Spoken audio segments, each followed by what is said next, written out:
नमस्कार दोस्तों, स्वागत है आपका आपके अपने YouTube channel the AQ traders में। दोस्तों, एक्सपायरी डे लॉन्ग पोजीशन यानी लॉन्ग स्ट्रेडल या स्ट्रेंगल हम बनाते हैं, उसकी मैं बात करूंगा। तो पहले लॉन्ग स्ट्रेंगल या स्ट्रेडल क्या होता है। लॉन्ग स्ट्रेडल, देखिए, स्ट्रेडल का मतलब होता है कि सेम स्ट्राइक सीई और सेम स्ट्राइक की पीई। अगर हम लॉन्ग जाते हैं तो हम उसको स्ट्रेडल बोल देते हैं, और अगर स्ट्रेंगल रहेगा तो हम उसमें लॉन्ग जाते हैं अदर ओटीएम स्ट्राइक्स की। ये तो हुआ स्ट्रेडल।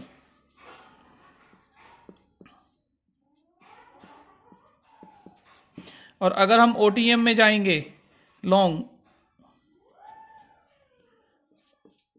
ओटीएम में कॉल और पुट में हम लॉन्ग जाएंगे तो उसे हम बोलेंगे स्ट्रेंगल।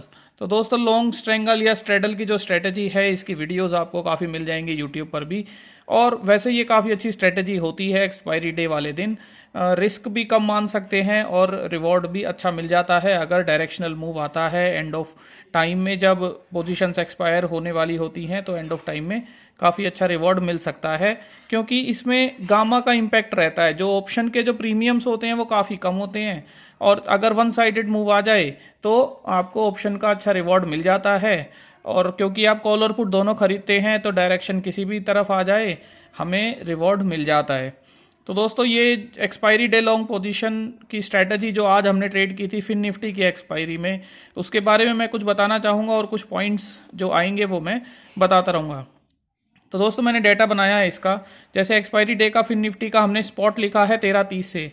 मैं ये सजेस्ट करूंगा कि 13:30 के आसपास से ही आप इसमें लॉन्ग स्ट्रेंगल या स्ट्रेडल जो भी लेना चाहें वो लेने की कोशिश कर सकते हैं। उससे पहले प्रीमियम हो सकता है डीके की तरफ काफ़ी ज़्यादा वोलाटाइल हो, डीके हो, आईवीज भी कम हो सकते हैं। थोड़ा सा भी रेंज बाउंड रहेगा तो काफ़ी अच्छा प्रीमियम डीके मिलेगा। और इस रेंज के आसपास में आने के बाद मूवमेंट आने की पॉसिबिलिटी बढ़ जाती है अगले 1 घंटे में, 1.5 घंटे में, 15 बजे तक।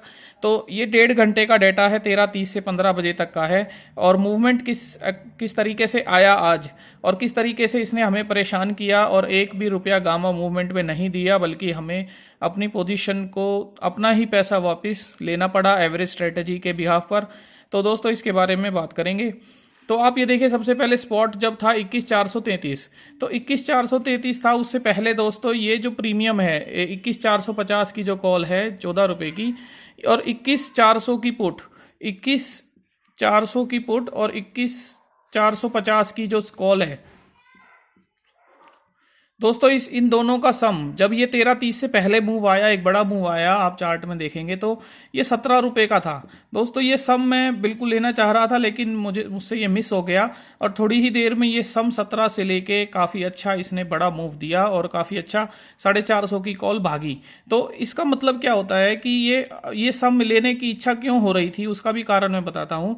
तो दोस्तों, जो स्पॉट था वो 21,425 के आसपास था, 425 के आसपास या 430 के आसपास था। तो इससे आप मान सकते हैं कि 25 पॉइंट ओटीएम में 21,400 पड़ता है। 21,400 की पुट ओटीएम थी, और ऊपर में 25 पॉइंट दूर में 21,450 की कॉल थी ओटीएम में। तो दोस्तों, ये नियरेस्ट ओटीएम है इसके, जब ये बीच में था, जब ये स्पॉट बीच में ट्रेड हो रहा है इन दोनों स्ट्राइक्स के, तो बिल्कुल एग्जैक्ट बीच में है, उसके आसपास है, बीच के आसपास है।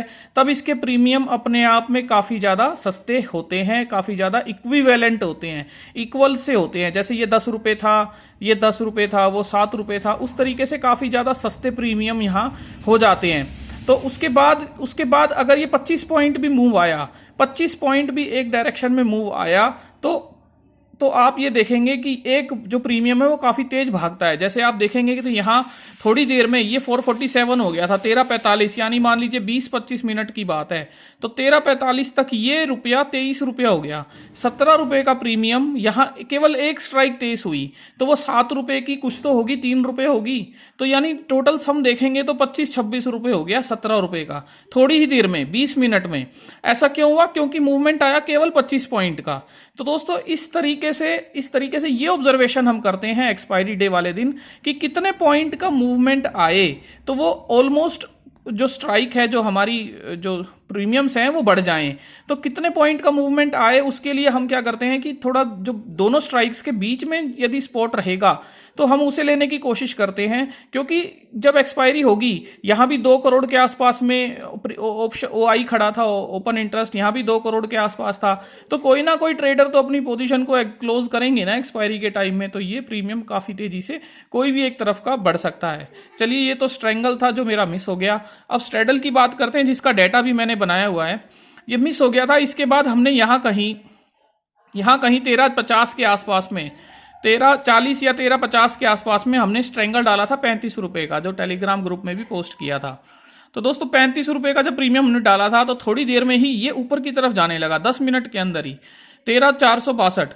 तो उस टाइम पर ये जो प्रीमियम है, ये प्रीमियम काफी बढ़ गया था, 445, 450, 13.45, 13.50 के आसपास में डाला था, और 5-10 मिनट के अंदर ही ये 35 रुपए से बढ़ के 38 रुपए के आसपास दिखने लगा था, 39-40 के आसपास दिखने लगा था।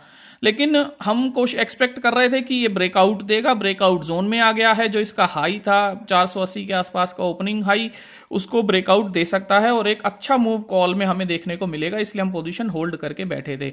दूसरा, हमने 20 पॉइंट का स्टॉप लॉस मान के चले थे। तो दोस्तों ये हुआ क्या, सारा दिन ये कंसोलिडेट किया, मतलब पूरा 1 घंटा ये कंसोलिडेट करता रहा, और फाइनली हमें यहाँ 20 पॉइंट का एसएल हमें देना पड़ा, और उसके बाद एक पोजीशन हमने फिर से यहाँ 40 के आसपास में डाल के थोड़ा सा गेन लेने की कोशिश की और अपने पैसे को निकालने की कोशिश की। लेकिन दोस्तों हुआ क्या, बीच में एवरेज भी किया था। तो हुआ क्या कि ये जो मैंने मार्क किया हुआ, अंडरलाइन मार्क की हुई है, इससे आप देख सकते हैं कि ये जो प्रीमियम है 400, ये जो स्ट्राइक स्पॉट है फिर निफ्टी का, ये 447, 13.45 के आसपास था, 14 के आसपास 452, यानी वही था।